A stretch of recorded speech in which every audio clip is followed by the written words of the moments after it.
반갑습니다 여러분. 계시탐정 장전도사입니다.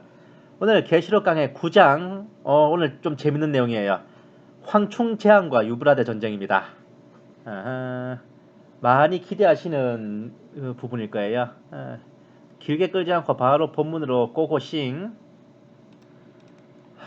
자, 9장 1절 말씀입니다. 다섯째 천사가 나팔을 불 때 내가 보니 하늘에서 별 하나가 땅에 떨어지는데 그가 끝없이 깊은 구렁의 열쇠를 받더라. 이게 개혁성경에서는 끝없이 깊은 구렁이라는 게 이제 개혁성경에는 무저갱이라고 나옵니다. 우리가 맨날 무저갱 하는데 이제 이게 자체가 없을 무자에 바닥 젖자 구덩이 갱자예요. 그러니까 바닥이 없는 구덩입니다. 그냥 끝없이 깊은 구렁이나 바닥 없는 구렁이나 그 말이 그 말이에요. 그냥 그 말을 한자로 쓰냐 그냥 우리말로 쓰냐 이 차이점입니다. 근데 이게 하늘에서 떨어진 별 하나가 나오는데 이 무저갱의 열쇠를 받는 이 하늘에서 떨어진 별을 타락천사의 수괴인 사탄으로 보는 해석이 정설이었습니다. 원래 사망과 지옥의 열쇠는 다 예수님의 손에 있고 예수님께서 직접 치리를 하시지만 대환난이라는 특별 사항으로 인해 사탄에게 잠시 무저갱의 열쇠를 빌려주시는 모습이에요. 과연 무저갱의 열쇠를 받은 사탄은 뭘 할까? 당연히 열어야죠. 2절 말씀. 그가 끝없이 깊은 구렁을 여니 큰 용광로의 연기 같은 연기가 구렁에서 올라오는데 해와 공기가 그 구렁의 연기로 말미암아 어두워지더라.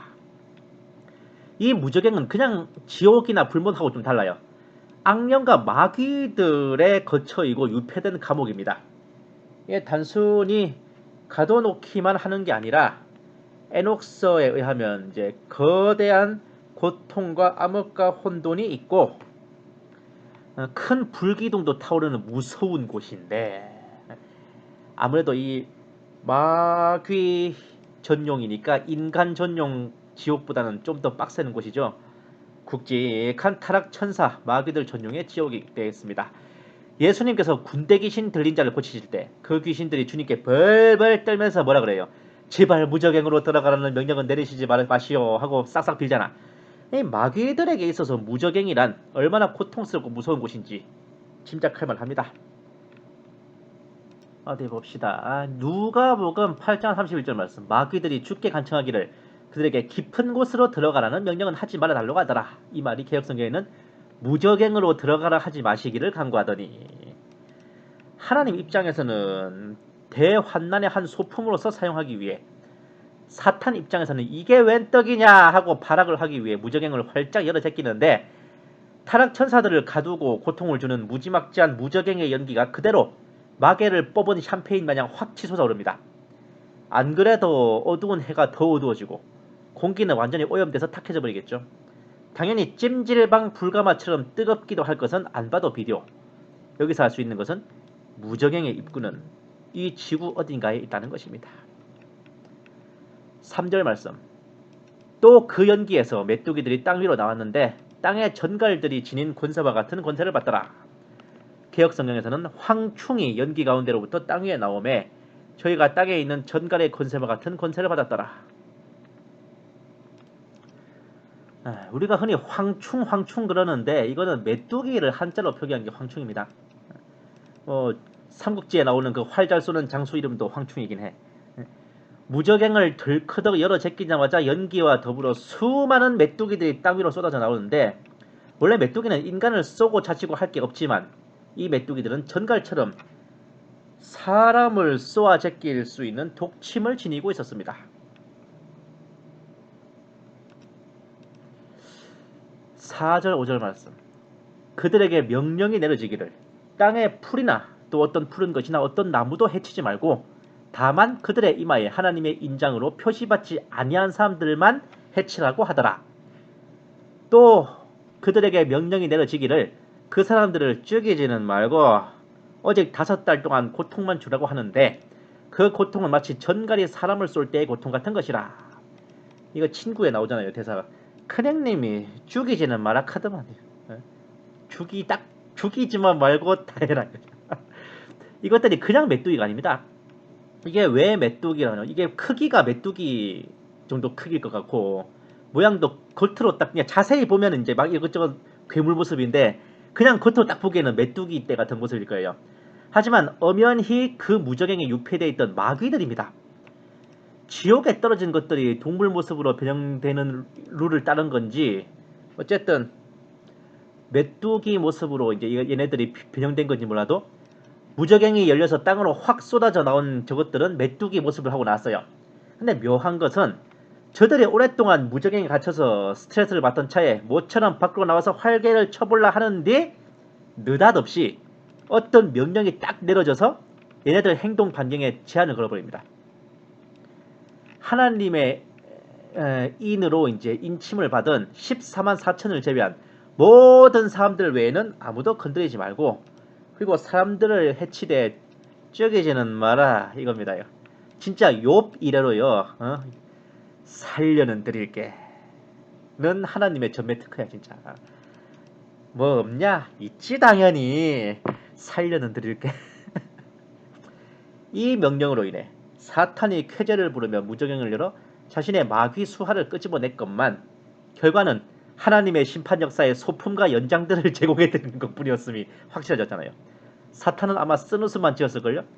불과 5달 동안 이용당하려고 무저갱을 열었나? 내가 이러려고 사탄을 하나 자괴감이 들고 괴로워 이랬을 것 같아요. 6절 말씀. 그 날들에는 사람들이 죽음을 구하여도 찾지 못할 것이요 또 죽으려고 애를 써도 죽음이 그들을 피하리라. 이 장면을 되게 사람들이 그냥 슬 지나가는데 이게 되게 굉장히 놀라운 말씀이에요. 이 메뚜기들이 활개치는 5개월 동안은요, 이 땅의 인간들이 정말 하나님의 비상대권, 강권적으로 내리시는 그런 역사로 인해서 이 땅에 있는 인간들이 지옥에 있는 것과 같은 상태가 되어버립니다. 그러니까 지옥에서 고통당하는 그 영혼들과 같은 상태가 돼버려요. 와우.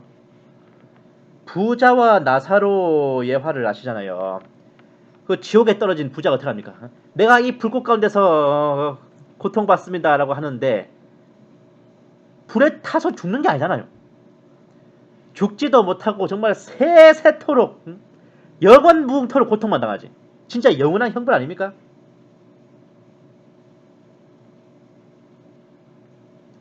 이게 지옥의 무서운 점이잖아요. 그냥 한번 훅 불타서 없어져 버리면 차라리 다행이야. 근데 아니잖아. 예수님께서도 뭐라 그래요? 지옥에서는 그들의 벌레도 죽지 않고 불도 꺼지지 않는다. 이사야 마지막 절에도 그들의 벌레가 죽지 아니하며 그 불이 꺼지지 아니하며, 바로 그러한 지옥의 상태가 메뚜기들의 재앙이 벌어지는 5개월 동안 전 인류에게 그 지옥 모드가 적용돼 버려요.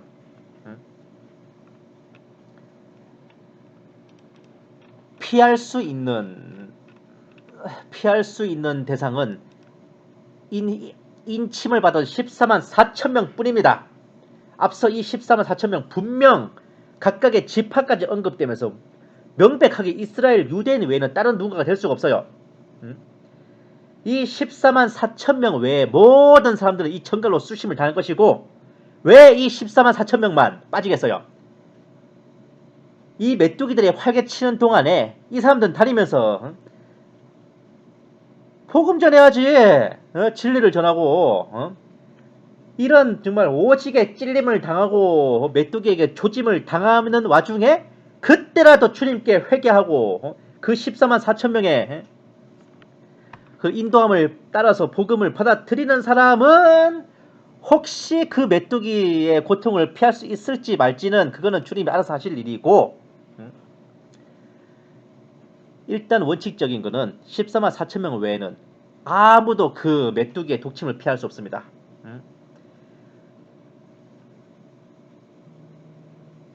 이거는 확실히 해두셔야 돼요. 뭐 환란 성도들은 황춘 받아야 되지 않냐? 일단 환란 성도라는 게 뭔데? 이런 메뚜기의 고통을 피할 만큼의 그런 영성이 있는 성도라면은 차라리 휴거 됐겠지. 일단 휴거 못되고 환란에 기어 들어온 이상은 기본적으로는 같이 재앙을 당한다는 게 기본 옵션입니다. 이 메뚜기들의 재앙은 이 14만 4천 명이 마지막 때 정말 이삭 죽게 하듯이 복음 전하는데 엄청난 베이스를 제공해 줄 거예요. 당장 전부 다 메뚜기 때문에 얻어 터지고 있는데 이 사람들만 치외법권이어봐. 사람들이 안 따르겠어요? 아마 이때도 꽤 많은 사람들이 영접할 것 같아. 영접했다가 이 재앙 다음에 벌어질 유브라데 전쟁에서 많이 죽지 않을까. 천국으로 좀 속성으로 입성하지 않을까. 저는 그런 생각을 해봅니다. 결국 이 사탄이 기껏 무저갱 열어서 똘마이들 풀어봤자 하나님의 역사에 자기 졸개들 풀어가지고 연장 소품 제공해드리는 것밖에 안 됐습니다. 그러니 어쨌든 간에 이런 지옥의 모드가 그대로 이 지구에 적용돼버리는 바람에 비록 진짜 지옥불에 떨어진 것처럼 불에는 시달리지 않을 망정 무적행에서 나온 괴물 메뚜기들로 인해 전갈에게 쏘이는 듯한 고통을 죽지도 않고 계속해서 당하게 돼요. 그 상태는 5달 동안 얄짤없이 빼도 박도 못하는 겁니다. 그야말로 전 인류가 작년에 왔던 각설이가 돼버렸네. 죽지도 않고 또 와버리는 불사신이잖아요. 왜? 안 죽으니까. 안 죽으니까. 그렇다고 일부러 뛰어내리진 마시라고. 높은 데 뛰어내렸다가 몸이 부서지고 다쳐도 그 상태로 안 죽고 계속 있으면 얼마나 아프겠어요. 자, 7, 8절 말씀. 또 그 메뚜기들의 모양은 전쟁을 위하여 준비한 말들 같고 그 머리에는 금 면류관 같은 것을 썼으며 그 얼굴은 사람들의 얼굴과 같고 그들의 머리카락은 여인들의 머리카락 같았으며 그 이빨은 사자들의 이빨 같더라. 또 그들의 흉배는 철 흉배 같았으며 날개 소리는 전쟁터로 달려가는 많은 말들이 이끄는 병거 소리 같더라. 메뚜기라고 묘사된 거 허투루 넘기지 마세요. 얘네들 덩치가 정말 말덩치 같고 이렇게 크다라면은 이게 메뚜기겠어요? 그러니까 자세히 보면 이런 말 모양의 면류관 쓰고 사람 얼굴에 여자 머리카락에 사자 이빨에 몸통은 쇳덩어리고 날개 소리가 크지만 크기 자체는 그냥 멀리서 보면 메뚜기로 보일 만큼의 그 정도 크기인 겁니다. 이렇게 메뚜기들의 스펙과 부품 설명이 이어지잖아요. 사실 대부분의 사역자들은 이 대목을 어떻게 해석하는지 아세요? 말은 뭐시고 면류관은 뭐고 사람의 얼굴은 뭐고 머리카락은 뭐고 이빨은 뭐고 날개소리는 뭐고 등등 일일이 다 의미를 부여해서 해석합니다. 하지만 그건 솔직히 오바지. 예? 그냥 마귀들이 변신한 메뚜기들의 겉모양 자체가 요러요러한 모습이다라고 설명해주는 관찰 리뷰입니다. 대강 보기에도 이것들이 크기만 메뚜기지 겉모습만 봐도 완전 마귀 그 자체. 그리스 신화에 나오는 것 같은 반인 반수의 괴물들을 보는 것 같아요. 이런 것들이 지구상에 가득히 퍼져서 더도 덜도 말고 딱 5달 동안만 인간들은 쑤셔댈 수 있다고 하니 그 긴 세월 동안 무정행에 갇혀서 얻어 터지던 스트레스를 풀기 위해 얼마나 시간을 효율적, 능률적, 효과적으로 사용하여 최대 한도로 인간들을 괴롭힐 만반의 준비를 갖추고 났겠습니까? 이곳이 생각해 보셨어요? 앞에 나팔 4개랑은 차원이 틀려 이게 진짜 황충재앙이. 10절 말씀. 그들에게는 전갈과 같은 꼬리가 있고 그들의 꼬리에는 쏘는 침이 있으며 5달 동안이나 사람들을 해치게 하는 권세가 있더라.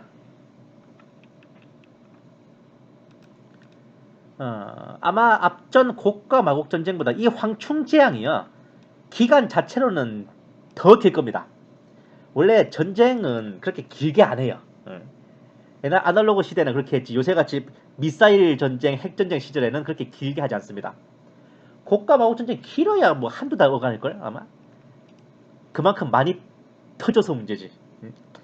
아마도 모든 재앙을 통틀어서 단일 재앙으로는 가장 긴 시간 동안 진행되는 재앙이 아닐까.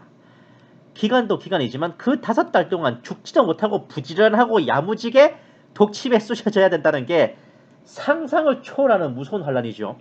게다가 이게 전 3년반이라는 겁니다. 왜? 14만 4천 명은 후 3년반이 되면 어린 양과 함께 시온산에 서 있거든.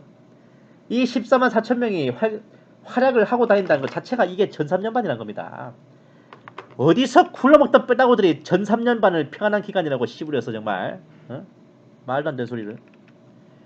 자 11절 또 그들에게는 자기들을 다스리는 왕이 있으니 끝없이 깊은 구렁의 천사요 그의 이름은 히브리어로 아바돈이며 헬라어로 그의 이름은 아폴루온이더라.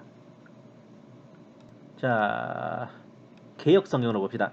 저희에게 임금이 있으니 무저갱의 사자라.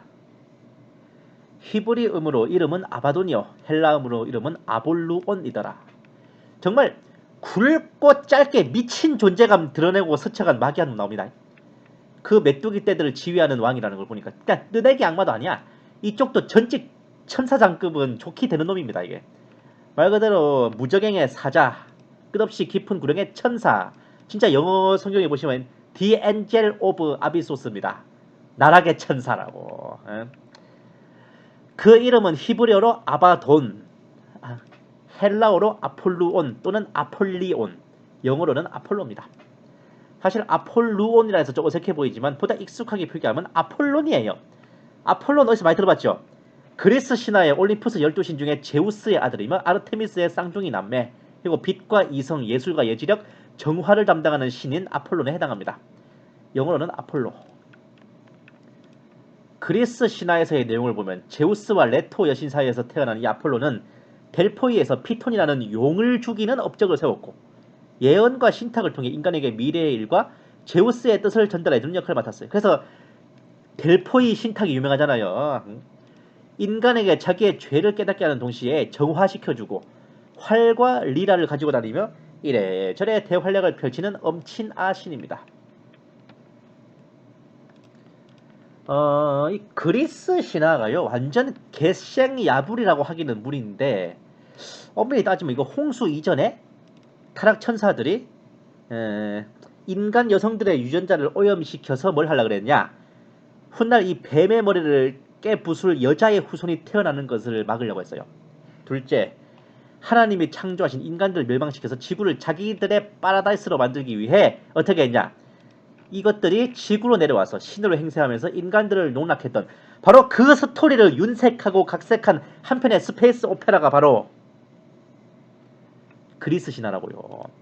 로마 신화는 그냥 그리스 신화 뺏긴 거고 따라서 그리스 신화를 보시면요, 제우스를 비롯해서 온갖 신들이 인간 여성들을 한도 끝도 없이 농락해요. 신과 인간 여성 사이에서 태어난 혼종들이 뭐냐, 초인간적인 거인 영웅으로 활약하는 모습들이 나오죠. 타락 천사 마귀들과 인간 여성의 교합으로 태어난 네피림의 이야기들입니다. 페르세우스, 헤라클레스, 오리온 뭐 등등 해가지고 신과 인간 사이에서 태어났다는 놈씨들이잖아요. 그때 이야기를 홍수 이후에 마귀들이 그리스인들에게 자기들의 그런 날조된 버전으로 무슨 홀로그램 같은 환상이나 영감을 통해 보여줘서 만들게 한 것이 그리스 신화일 거예요. 그 신화에서도 특히 아폴로는 태양신입니다. 광명과 예술, 궁술, 의술, 음악과 이성, 예언과 미모 등 그야말로 수많은 부문을 담당하는 신이요. 보시면 알겠지만 뭔가 인간들에게 있어서 구세주로 불리기에 딱 좋은 직책들입니다. 용도 잡았잖아 일단. 그리고 최고신 제우스의 아들인데다가 아름답기까지 하고 인간들에게 예언도 해주고 활도 잘 쏘고 병도 고쳐주고 빛을 주관하기까지 하고 적그리스도가 여자의 사모하는 것을 돌아보지 않는다는 말처럼 이 아폴론이 여자 관계도 굉장히 깨끗한 신이야. 이게 또 보면은 신답지 않게 바로 이런 이유로 이 나락의 천사 아바돈, 나락이라는 게 그 무적행을 말하는 겁니다. 끝없는 구덩이를 나락이라고 해요. 이 나락의 천사 아바돈, 아폴로를 적그리스도로 보는 시각이 많습니다. 보세요. 아폴로는 제우스의 아들인데 이 적그리스도는 사탄의 아들, 멸망의 아들이죠. 궁술의 신, 첫째인 때 화를 받죠. 적그리스도가. 그리고 예언의 신, 거짓 선지자를 지휘하죠. 예언의 신이라니까 무슨 안식교 생각나네. 엘렌 G 화이트가 쓴 책 시리즈를 예언의 신이라잖아요. 태양과 빛의 신, 뭐냐? 일루미나티를 지휘한단 말이에요. 무저갱의 천사, 무저갱에서 올라온 자. 오씨, 진짜 그럴듯하네. 와, 숫째 어떤 사역자는 이름이 같다는 이유로 터키 출신의 듣보잡 관심병 환자인 아드리안 아폴리온이라는 자를 적그리스도라고 꼽기도 하니 말도 안 거 아니야? 이 아바돈, 아폴로의 신화를 본떠서 만든 게 영국의 아서 왕 전설이라고 하는 설도 있어요. 아서 왕은 적그리스도의 예표라고 해석하기도 합니다. 뭔가 되게 그럴듯한데 과연 이 아바돈은 적그리스도일까요? 어린 택도 없는 소리지. 보세요. 저 그리스도는요, 이미 휴거 전부터 진작에 세상에 나와서 인간 행세를 하고 한계 국가의 지도자로 활약하고 있습니다. 근데 다섯 번째 나팔을 불 때야 겨우 무적행에서 나온다면 애초에 타임라인이 안 맞잖아요. 아바돈 입장에서는 알리바이가 확정되는 거라고. 그러니까 뭐라 그러냐? 이걸 가지고 무적행에서 나온 적그리스도의 영이 그 인간 지도자에게 합체돼서 짐승 적그리스도가 되는 것이다 라는 별 웃기지도 않은 드립을 치는 사역자도 있는데, 아닌 건 아니에요. 적그리스도는 애초부터 그 본체가 마귀입니다. 마귀의 본체예요. 예수님이 인간으로 계실 때도 하나님의 본체이신 것처럼 적그리스도도 애초부터 그냥 마귀입니다. 멀쩡한 인간에게 마귀의 영이 씌어서 적그리스도가 되는 게 아니라고요. 그리고 무엇보다도 중요한 게 뭐냐, 강렬한 임팩트를 남기며 등장한 아바돈은 그 다섯 달이 끝나자 너무도 조용하게 그냥 사라져버렸어요. 12절 말씀. 한 가지 화는 지나갔으나 보라, 아직도 이후에 두 가지 화가 더 오리로다.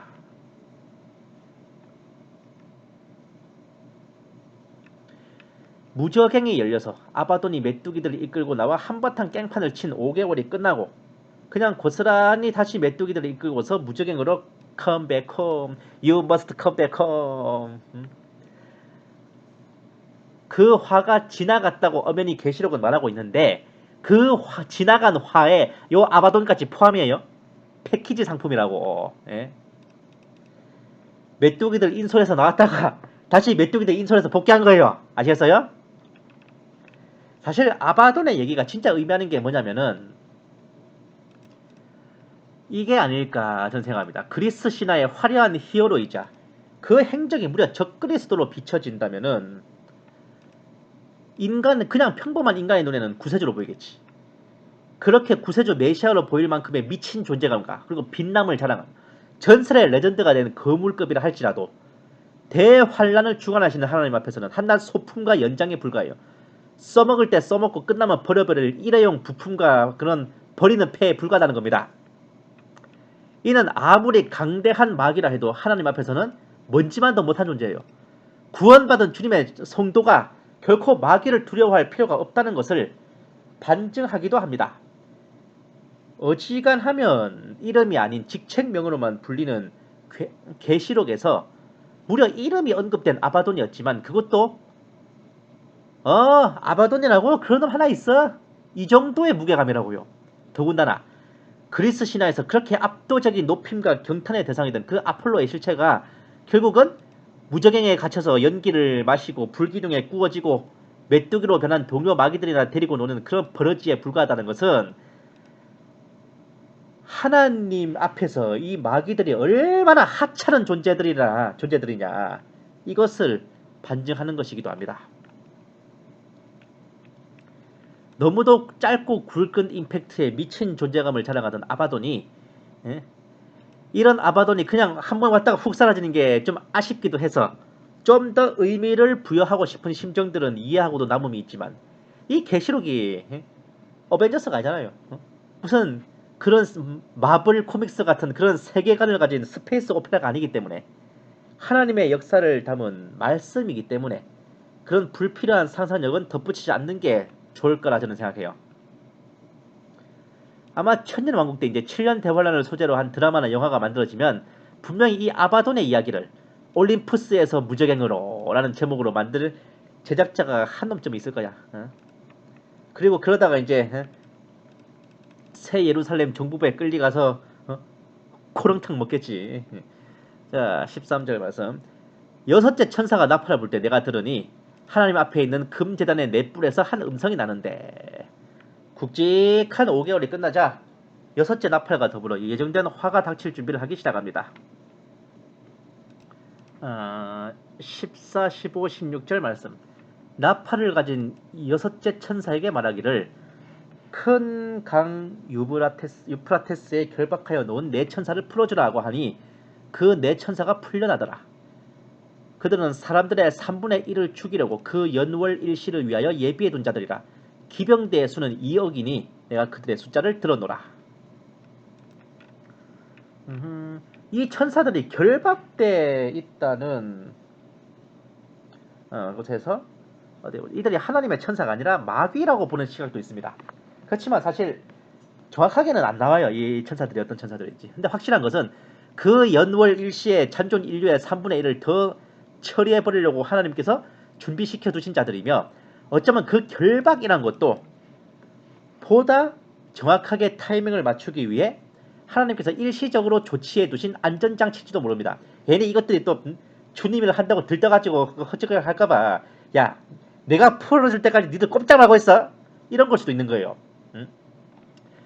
이들이 큰 강 유프라테스에 결박되어 있다는 것에서 이 네 천사를 유프라테스 강을 둘러싼 4개국으로 보는 시각도 있고, 그 4개국의 인구를 다 합치면 2억 명 가량이 얼추 된다고 하여 더더욱 그럴듯하게 들리지만, 그 2억 명은 엄연히 군대에 쪽수입니다.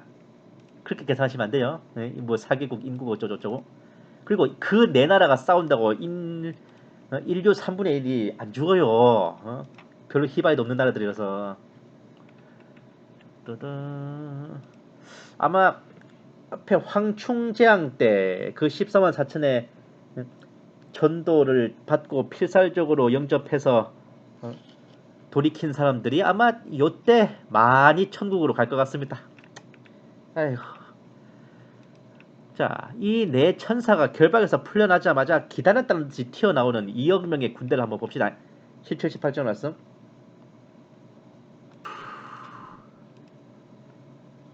17, 18절. 이같이 이상한 가운데 그 말들과 그 탄자들을 보니 불빛과 자줏빛과 유황빛 흉갑이 있고, 또 말들의 머리는 사자머리 같고 그 입에서는 불과 연기와 유황이 나오더라. 이 세 재앙, 곧 저희 입에서 나오는 불과 연기와 유황을 인하여 사람 3분의 1이 죽임을 당하니라. 와우. 개역 성경으로 보면 이 군대의 모습이 인간의 모습이 아니죠. 사람이 아니머이다. 이 흉측하기 그지없는 마귀들의 군대 그대로입니다.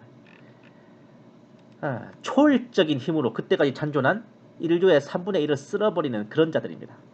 여기에 대해 통상 해석하기로는 마귀의 군대다. 또 2억 명이라는 걸 보니 아니다, 이건 중국을 중심으로 한 동방 군대다. 등등 말들이 많은데, 동방 군대가 2억 명이 모였다 한들 어떻게 저런 모습을 할 수 있냐. 뭐 말들과 탄자들, 뭐 불빛, 자줏빛, 뭐 유황빛 어쩌고저쩌고. 저것은 마귀 수하에 속한 반인 반마의 괴물들이다. 아니면 앞전 메뚜기 떼 재앙과 같은 맥락에서 봐야 된다. 그러니까 앞전에 메뚜기 떼가 뭐 말의 모습을 하고 있으니까 그 메뚜기 떼가 말이고, 이제 이때는 이제 그 그냥 말 탈 기병들이 나와서 그 메뚜기 떼를 타고 하는 거다. 뭐 이렇게 해석하실 수도 있을 것 같아요. 그런데 이 구절을 킹제임스 성경으로 볼게요. 또 내가 환상 가운데 말들과 그의 탄자들을 보았는데 그들은 불과 제신스, 이게 그 보석 이름이에요. 그 자주색 보석 이름인데, 불과 제신스와 유황으로 된 흉배를 지녔으며 말들의 머리는 사자들의 머리 같고 그들의 입에서는 불과 연기와 유황이 나오더라. 이 세 가지, 즉 그들의 입에서 나오는 불과 연기와 유황으로 말미암아 사람들의 3분의 1이 죽더라. 이 기병대의 모습은 바로 사도 요한이 환상으로 본 모습이었습니다. 이같이 이상한 가운데 본 게 아니라요.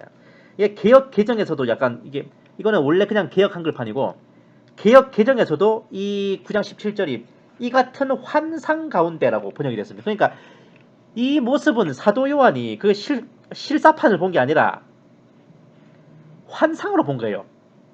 환상으로. 하지만 2억 명이라고 하는 구체적인 병력 수가 나온 이상 이들은 상징이나 영적인 게 아닙니다. 분명 실체를 가진 군대들인데 마치 괴물 같은 모습으로 나왔잖아요. 그런데 이 괴물 같은 모습은 바로 그들의 영적인 이면을 환상으로 본 겁니다. 당연히 지상에 드러나 보이는 모습은 멀쩡한 인간 군대 2억 명이죠. 이 인간 군대 2억 명인데 이들의 영적인 이면은 전혀 정의롭지도 않고 의롭지도 않고 정말 사악한 마음을 품고 있는 2억 명이라는 겁니다. 적그리스도가 비록 7머리와 10뿔을 가진 오평호가 아니라 짐승이지만 지상에 드러나 보이는 모습은 멀쩡한 사람인 것처럼요. 7머리와 10뿔을 가지고 튀어나오면 어느 미친놈이 그런 걸 걔를 따라요. 다 도망가지. 19절. 그것들의 힘은 그들의 입과 꼬리에 있으니 이는 그들의 꼬리가 뱀과 코 머리가 달렸으며 그것으로 상하게 함이더라.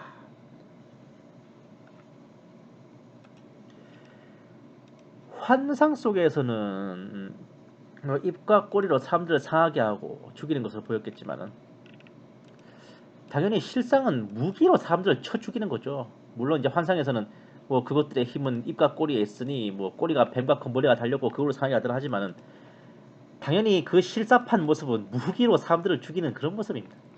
인류는 메뚜기 재앙이 끝나자마자 앞전 고가 마곡 전쟁에 필적하는 또 한 번의 핵전쟁, 일명 유브라데 전쟁에 직면합니다. 이 유브라데 강 전쟁에 대해서는 국내의 거의 모든 사역자들이 전혀 풀어내지 못했어요. 시원하게 분석하지도 못했습니다.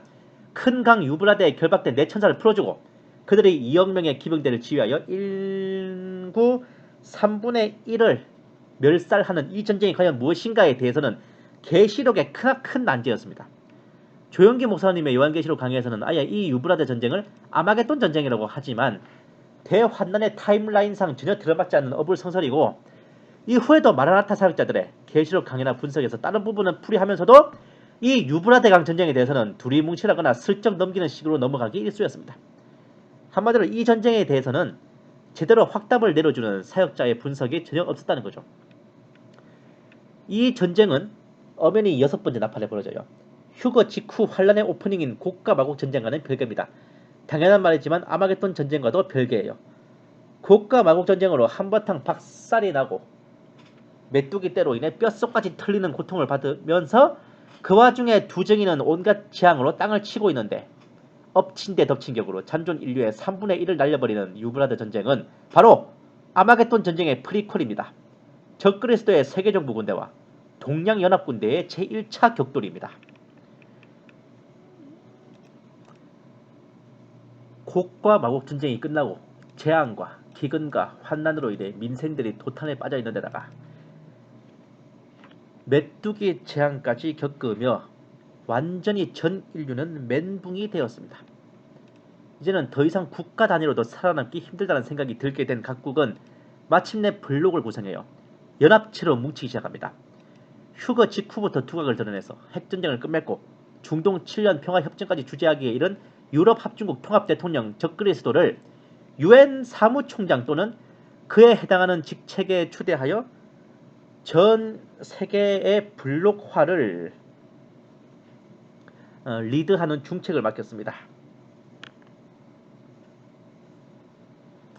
그렇게 아프리카는 뭉쳐서 아프리카 연합, 중동 아랍 진영이 뭉쳐서 아랍 연합이죠. 호주, 뉴질랜드와 그 태평양의 섬들이 뭉쳐서 오세아니아 연합, 그리고 멕시코를 중심으로 한 중미 연합, 그리고 미국과 캐나다를 합쳐서 북미 연합, 그리고 아르헨티나, 칠레, 브라질을 중심으로 해서 남미 연합, 그리고 인도네시아, 그리고 뭐 파키스탄, 태국, 베트남, 필리핀까지 포함해서 남아시아 연합, 이 새로이 결성되어서 이미 구축되어 있던 유럽 합중국 그리고 그 소비에트 연방, 부활 소련과 함께 세계 10대 구역으로 합류합니다. 이 소비에트 연방이 원래는 러시아와 그 아랍 진영의 연합이었는데 그 중에 아랍 진영이 국가마곡 전쟁 이후에 이탈해서 아랍연합으로 다시 떼어지는 거예요.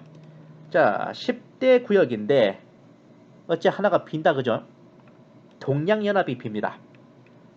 동양연합은 사실 적그리스도의 그런 리드에 따라서 결성되는 건 아니에요. 사실 북미연합도 저는 아닐 것 같아. 근데 일단은 자, 일단 극동 대전쟁에 상흔이 있어요. 모르긴 몰라도 극동 대전쟁 때 미국도 타격을 받는 바람에 캐나다랑 합쳐서 아마 북미 연합을 만드는 게 아닐까 생각합니다. 어쨌든 이제 동양으로 넘어오면 한국, 중국, 일본, 대만, 몽골 등이 서로 간에 좀 갈등이 있잖아요. 특히 중국, 한국, 대만 뭐 이 정도만 보더라도 근데 서로 간에 이게 갈등이 촉발될 틈도 없어요. 왜냐? 적그리스도가 수도가 뜨고 있잖아요. 근데 이 아시아 열국들은요. 한 가지 트라우마가 있어요. 과거에 19세기 뭐 이럴 때 서세 동점이라고 하는 서구 열강의 식민 지배 개처럼 밟혔던 기억이 있잖아요.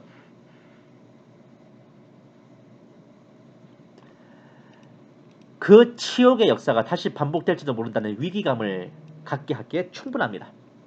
결국 동아시아 열국은 과거 그리스의 폴리스 도시국가들이 페르시아의 침공에 대비하여 아테네를 중심으로 델로스 동맹을 결성했던 것처럼 군사 동맹을 체결하고 적그리스도의 침공에 대비하여 공격과 방어를 함께하기로 결속했던 겁니다.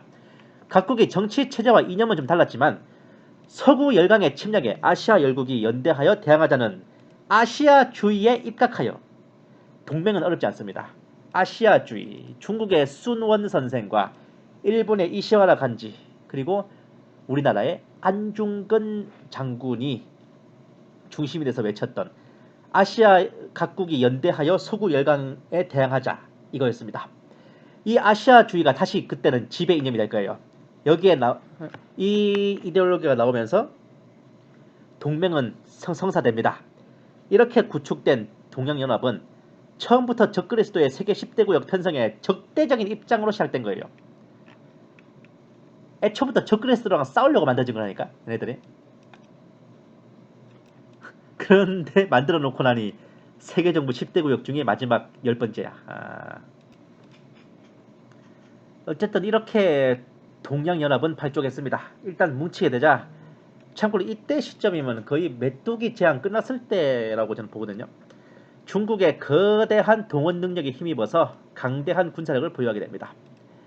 이들은 적그리스도로 대표되는 서구의 침략을 방어하는 걸 넘어서서 동양연합이 주도하는 또 하나의 뉴월드를 만들어보는 걸 꿈꿔요. 그러니까 이쪽이고 저쪽이고 다 더맨더머 굴룸과 스미굴 다 쓰레기들이야 진짜. 그러니까 이 얘네들이 이런 모습으로 나온 겁니다. 이것들도 정상 아니라고.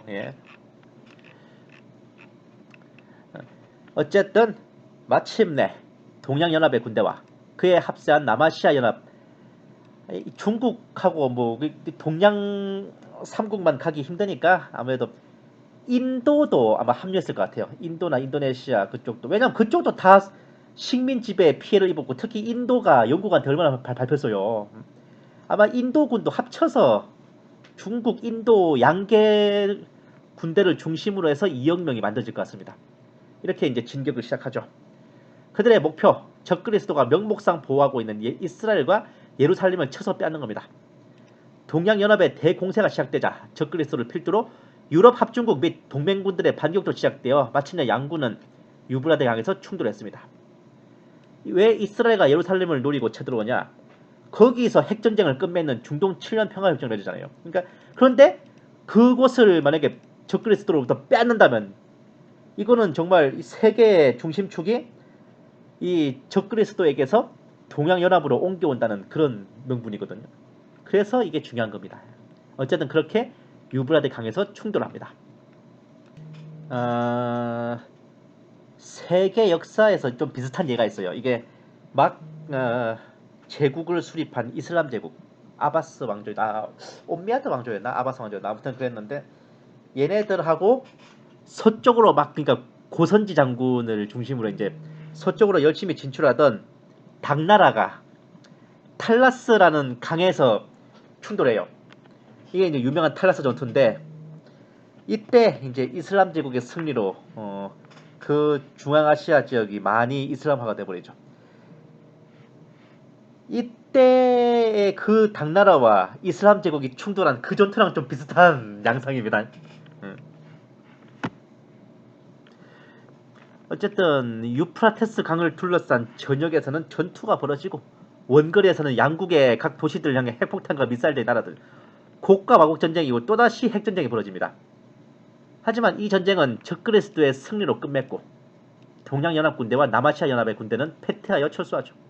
이로써 적그리스도는 침략으로부터 이스라엘과 예루살렘을 지켜낸 유대인의 보호자, 친구로 확고히 자리매김합니다.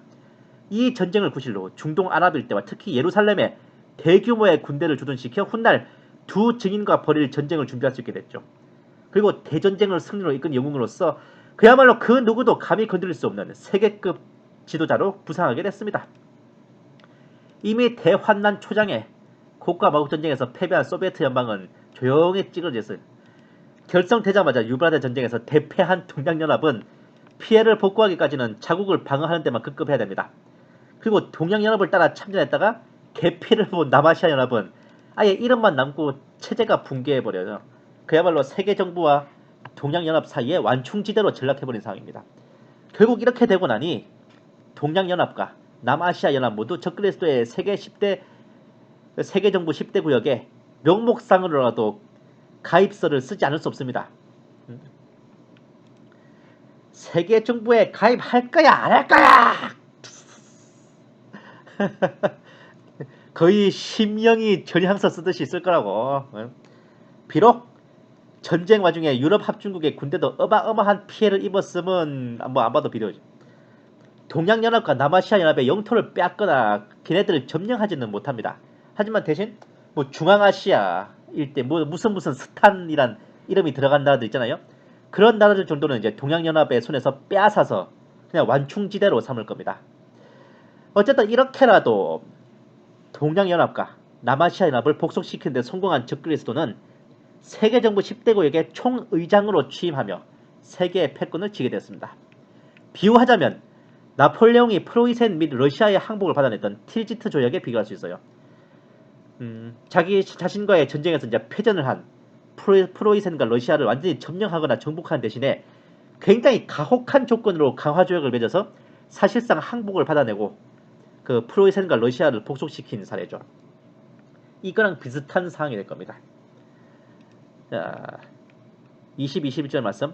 그리고 이러한 재앙으로 죽지 않은 나머지 사람들은 죽지도 않고 또 왔던 각설이들은 자기들의 손으로 행한 행실을 여전히 회개하지 않고 마귀들과 보지도 듣지도 걷지도 못하는 금, 은, 동, 돌과 나무로 된 우상들에게 경배하기를 그치지 아니하며 또 자기들의 살인과 마술과 음행과 도둑질을 회개하지 아니하더라. 옛적 가나안 족속으로부터 시작됐어요. 일루미나티에 이르기까지 물경 수천 년을 준비해온 신세계 질서가 완성을 눈앞에 두어서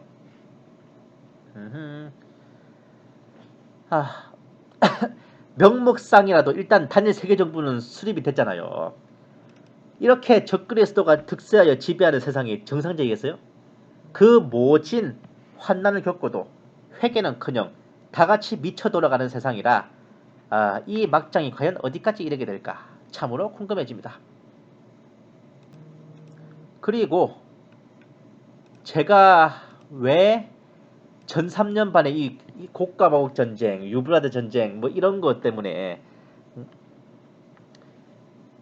환란 때라도 회개한 그렇게 해서 영접하고 돌이킨 성도들 거의 대부분이 죽어서 천당에 올라오지 않을까라고 왜 생각하지 아세요? 바로 이 구절 때문인데 그나마 그때라도 믿고 깨어나서 영접하고 그랬던 성도들이 다 죽고 없어졌으니까 이런 쓰레기들만 남아있는 거야 지상에는. 예? 곳곳에 단서들이 있어요 보면. 안 죽고 남은 나머지 놈들이 이질을 한다는 거는 그나마 깨어서 회개한 사람들은 다 죽었다는 거 아니야 전쟁으로. 아마 죽은 인류 3분의 1 중에서 정말 그때나마 믿고 회개한 사람들이 거의 대부분 들어있을 것 같아요 제 생각에는. 그러니까 아무라도 능히 셀 수 없는 큰 무리들이 이 환란에서 나갔지요. 여기까지 목격한 사도 요한에게 또다시 어떤 계시가 내려지게 될지 To be continue 이어지는 계시록 10장 강해를 기다려 주십시오. 10장 1절 말씀. 내가 보니 다른 힘센 천사가 하늘에서 내려오는데 구름으로 옷 입고 머리에 무지개가 있으며 얼굴에 해와 같고 그의 발은 불기둥 같더라. 감사합니다. 계시탐정 장전도사였습니다.